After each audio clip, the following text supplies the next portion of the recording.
Don't believe the lie that time will help you find yourself. Time doesn't guide you back. It buries you deeper in a life that was never yours. Women are taught to be patient, to figure it out, to keep going until things make sense. But what if the version of you that keeps going is the very thing that's destroying you? How many mornings have you woken up, already tired, not because of work, but because you're carrying a life that doesn't fit your soul? How many times have you smiled, nodded, agreed, while something inside you was quietly breaking apart? This isn't confusion. This is self-abandonment. And here's the part no one tells you. The longer you stay disconnected from yourself, the harder it becomes to ever come back. Not because the path disappears, but because you forget who you were before the mask. If you keep living like this for another year, you won't just lose time. You'll lose your voice, your clarity, your sense of self. This is not a video to comfort you. This is a map, but only if you're ready to stop running and finally turn inward. I remember the exact night it hit me. Not loudly, not dramatically, just a quiet, suffocating realization that something inside me had gone silent. The room was dim. My phone screen had just gone dark after hours of scrolling, searching for something I couldn't name. Distraction, maybe, or proof that I wasn't the only one feeling this empty. I sat there staring at nothing, and for the first time, I noticed how heavy the silence felt. Not peaceful, heavy, like a space that used to be filled with something real, and now wasn't. I tried to trace it back. When did this start?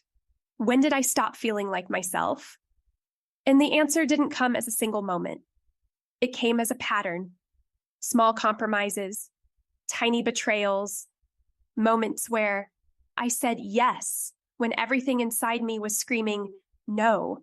Moments where I chose to be liked instead of being honest. At first, it felt harmless, even noble, being agreeable, being understanding, being the one who keeps everything together. But over time, it became something else, a slow erosion, like water dripping on stone, reshaping me into someone I didn't recognize. And the worst part, everyone else approved. That's how the trap works.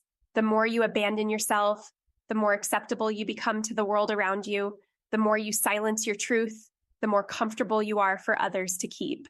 And one day you wake up and realize you've built a life where everything looks right, but nothing feels real.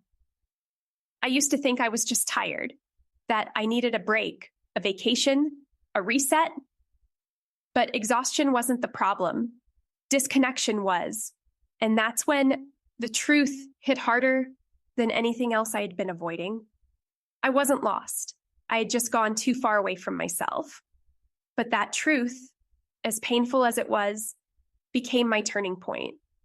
Because if I wasn't lost, then maybe I didn't need to be found. Maybe I needed to return.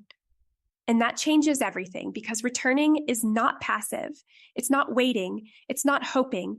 It's a decision, a confrontation, a refusal to keep living in a way that slowly kills your inner voice. But here's where most people get it wrong. They think returning to themselves means finding clarity first, finding purpose, finding passion, finding direction.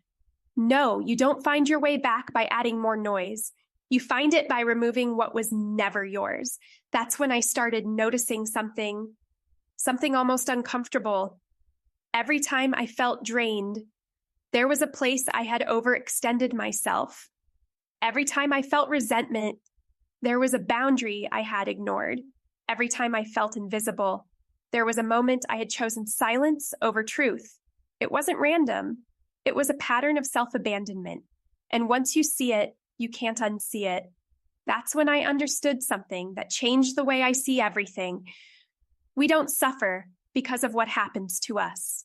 We suffer because we keep negotiating with what violates us. Let that sink in. Every time you stay quiet when something feels wrong, you teach yourself that your voice doesn't matter. Every time you tolerate what drains you, You train your system to accept less than what aligns with you. And over time, your inner world adapts, not by becoming stronger, but by becoming quieter. That's the real danger. Not pain, but numbness. Because pain still speaks. Numbness doesn't. And if you stay there long enough, you don't just forget what you want. You forget that you're allowed to want anything at all. That's why the first step back is not clarity, it's honesty. Brutal, uncomfortable, undeniable honesty. Where am I betraying myself? Repeatedly, not once, not occasionally, but as a pattern, because that's where your map begins. Not in some perfect vision of your future, but in the places where your present is misaligned with who you truly are. And this is where something deeper comes in, something most people avoid because it demands responsibility. Self-mastery, the idea that your life is not shaped by what others do, but by what you allow, what you tolerate, and what you reinforce through your choices. It's not about controlling everything. It's about reclaiming your internal authority, your system, your standards, your boundaries. And I won't lie to you, this part is uncomfortable because once you see your patterns clearly, you lose the ability to blame. You can't say, they made me feel this way, without also acknowledging, I stayed. And that realization is both heavy and liberating. Because if you stayed, you can also choose to leave, not necessarily physically, but energetically, emotionally, mentally. You can stop investing in what drains you. Stop explaining yourself to people committed to misunderstanding you. Stop shrinking to maintain connections that were never built to hold your full self. And slowly, something begins to shift, not all at once, not dramatically, but quietly. You start feeling again. Small things at first, a sense of relief when you say no, a sense of clarity when you choose yourself, a sense of alignment when your actions match your truth. That's how you know you're coming back. Not through a big breakthrough, but through consistent, grounded choices that bring you closer to your core. And the more you return, the less tolerance you have for anything that pulls you away again, not out of anger, but out of awareness. Because once you reconnect with your inner voice, you realize it was never gone. You just stopped listening. Now you have a choice.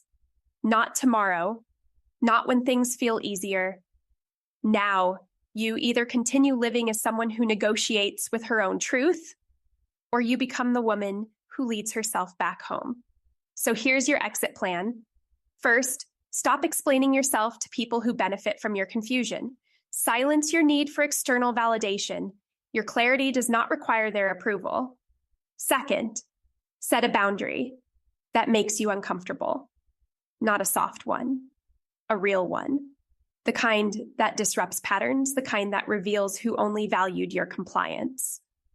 Third, create space every single day where no one has access to you, no noise, no performance, just you facing yourself without distraction. That's where your real voice begins to surface again.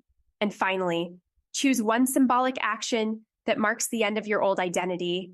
Let something go, physically, intentionally, without looking back, because this is the truth most people avoid. You don't find your way back to yourself. You decide to stop leaving. You were never broken, just disconnected. And if you're ready to return, not someday, but now, then leave a mark below. I return to myself. That's not for me. That's your declaration.